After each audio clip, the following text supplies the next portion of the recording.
Penvision TV presents. জানাজার নামাজে মৃত ব্যক্তির জন্য দোয়া যদি মনে না থাকে তাহলে কি সূরা ফাতিহা পড়ে দোয়া করা যাবে? খুব সুন্দর একটা কথা বলেছেন। বুখারী শরীফের হাদিস, সাহাবায়ে কেরাম রিদওয়ানুল্লাহি আলাইহিম আজমাইন একজন এসে জিজ্ঞেস করেন ইবনে আব্বাস রাদিয়াল্লাহু আনহু যে আমরা জানাজা একটা পড়েছি, এখানে তিনি সূরা ফাতিহা জোরে জোরে পড়েছেন।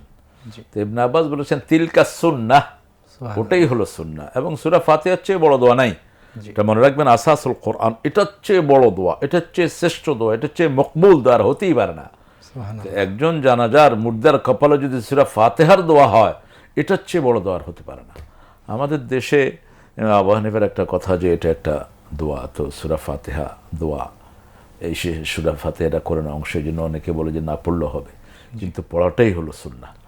আমরা যেন পড়তে পারি, আল্লাহ তৌফিক দান করুন।